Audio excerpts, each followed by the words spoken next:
শাকিব ভাই একটা জিনিস সবসময় আমরা খেয়াল করেছি যে উনি সকল কথা চলচ্চিত্র নিয়েই বলেন। আমাদেরকেও তৈরি হতে হবে, সেটা খুব জরুরি। ক্রাশ তো থাকে, বাট আছে, থাকবে না কেন? মানুষ, ভালোবাসার গল্প তো আছেই আমার জীবনে।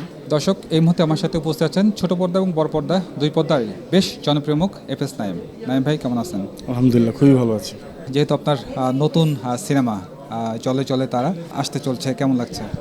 অবশ্যই এটা ভালো লাগছে, কারণ আসলে যে কোনো একটি কাজ তো অনেকগুলো মানুষের কষ্টের ফসল, এবং প্রত্যেকেই চেষ্টা করে একটা ভালো কাজ উপহার দিতে। দর্শক দেখলেই সেটা খুশি লাগে।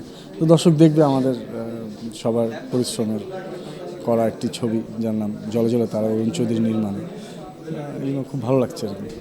মিথিলার সাথে তো নাটকে কাজ করা হয়েছে, তো প্রথমবারের মতো সিনেমায় এটার জার্নিটা কেমন ছিল, এক্সপিরিয়েন্সটা একটু শেয়ার করেন। খুবই ভালো, মানে মিথিলা ইজ এ টিমমেট, একদম স্ট্রেট ওয়ে।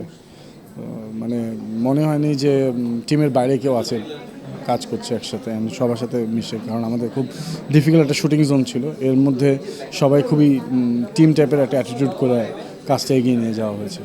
এখন তো ব্যাক টু ব্যাক অনেক সিনেমাই রিলিজ পাচ্ছে, কি মনে হয় দর্শকরা আসলে কতটুকু গ্রহণ করবে, বা আপনার আসলে সেই আস্থার জায়গা কতটুকু? যারা সিনেমা প্রেমিক তারা সব ছবিই দেখে, তো তাদের কাছে হয়তো একটি অন্যরকম গল্প উপস্থাপন হবে, যেটা সার্কাসটা তো এখন দেখাই যায় না, তো এটা নতুনত্ব আছে এই গল্পে। আর সেই সাথে যারা অভিনয় শিল্পী আছেন তারা প্রত্যেকেই অগণিত মানুষের ভালোবাসার মানুষ, তো তাদের অভিনয় দেখতেও প্রতিনিয়ত সবাই ছবি দেখতে যাচ্ছে। তো তারাও যেহেতু আছে, তো তাদের কাছে ভালো লাগবে না আশাবাদী। একটা বিষয় জানা যাচ্ছে যে বাংলাদেশের শোবিজ ইন্ডাস্ট্রিতে ফিমেল আর্টিস্ট মানে গ্ল্যামার বিষয় একটা ম্যাটার করে। একজন অভিনেতা হিসাবে আসলে আপনার কি মনে হয় আসলে কোন কোন বিষয় থাকা খুবই জরুরি?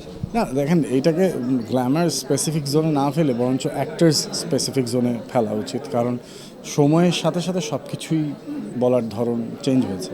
তো সারা পৃথিবীতে এখন শুধু গ্ল্যামার জোনটাতে আসলে নাই, এবং আগেও ছিল না। আগেও যারা স্বনামধন্য অভিনেতা অভিনেত্রী আছেন প্রত্যেকেই কিন্তু ভালো অভিনেত্রী এবং ভালো অভিনেতা, সেটা হিরো হলেও ভালো অ্যাক্টর হিসাবেই, অ্যাক্টর মানে ভালো ভালো চরিত্র হিসেবে তারা উপস্থাপন করেছে। সো এই ব্যাপারটা সবসময় কনস্ট্যান্ট, যে সে যেমনই হোক না কেন তাকে ভালো অভিনয় করতে হয়েছে পর্দায়।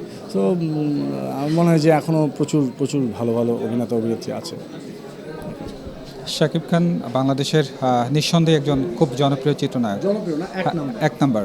তো আসলে এই শাকিব খানের সমকক্ষ নিয়ে অনেকবার অনেক প্রশ্ন উঠেছে যে আসলে কেউ যেতে পারবে কিনা বা আদৌ তার যোগ্যতা রাখে কিনা। আসলে আপনার দৃষ্টিতে মনে হয় কে? যেহেতু অনেকদিন ধরেই কাজ করছি ইন্ডাস্ট্রিতে, আমার মনে হয় যে আমাদেরকেও তৈরি হতে হবে, সেটা খুব জরুরি। তৈরি হতে হবে বোথ, একজন ভালো অভিনেতা হিসাবে, একজন ভালো কমার্শিয়াল অভিনেতা হিসাবে আসবে। কারণ শাকিব ভাই দুটোই কিন্তু পারফর্ম করছে। সো আমরা যদি এমন শুধু কমার্শিয়াল অ্যাসপেক্টটাও ভুলে যাই তাহলে কিন্তু হবে না। তো সেই জায়গা থেকে সেটা আবার ঠাস করেই কালকে হবে, আগামীকালকে হয়ে যাবে সেটাও না। প্রতিদিন সেটা সময় লাগে, একটা ম্যাচুরিটি লাগে, একটা ধ্যান ধারণা হওয়া লাগে। এবং যেটা আমি বলবো যে শাকিব ভাই একটা জিনিস সবসময় আমরা খেয়াল করেছি যে উনি সকল কথা চলচ্চিত্র নিয়েই বলেন। তো চলচ্চিত্রে ধ্যান, জ্ঞান, ভালোবাসা এমনটা হতে হবে, তাহলেই হয়তো অন্য কিছু একটা হবে। যেহেতু ভালোবাসা দিবস আর কিছুক্ষণ পরে, তো ভালোবাসার দিবসটা আসলে কেমন উদযাপন করা হয়, কতগুলো ভালোবাসার স্টোরি আছে আপনার লাইফে, বা আপনিও কতবার ক্র্যাশ খেয়েছেন, বা মানে এই বিষয় একটু জানার ইচ্ছা খুব। ক্রাশ তো থাকেই, ক্রাশ তো থাকেই, বাট আছে, থাকবে না কেন? মানুষ, ভালোবাসার গল্প তো আছেই আমার জীবনে। বাট যেটা হয় যে নিজের মতো করে থাকা, একটু রিক্সায় ঘুরে বেড়ানো, গল্প করা, এইভাবেই ভালোবাসা দিবস কেটে যায়। আর স্পেশালি করার কিছু নেই, কারণ সারা বছরই কিছু না কিছু সময় তো ভালোবাসার দিন খুঁজে বের করাই হয়। তো আসলে হ্যাঁ, একটা উৎসবকে মাথায় রেখে কিছুটা তো চেষ্টা করা হয়। তাছাড়া ইটস সিম্পল, মানে এটাকে খুব এমফেসাইজ দিয়ে কিছু করা তা না, বাট একদম বাংলাদেশের প্রতিটি পরিবার যেমন করে আমার পরিবারটাও তাই। দর্শকদের উদ্দেশ্যে কিছু বলা আছে কিনা? দর্শক সবাই সুস্থ থাকবেন, ভালো থাকবেন। আপনার নিকটস্থ যেখানেই সুবিধা হয় সেভাবে আপনি জলে জলে তারাই ছবিটি দেখবেন এবং আমাদেরকে জানাবেন আপনাদের কেমন লেগেছে।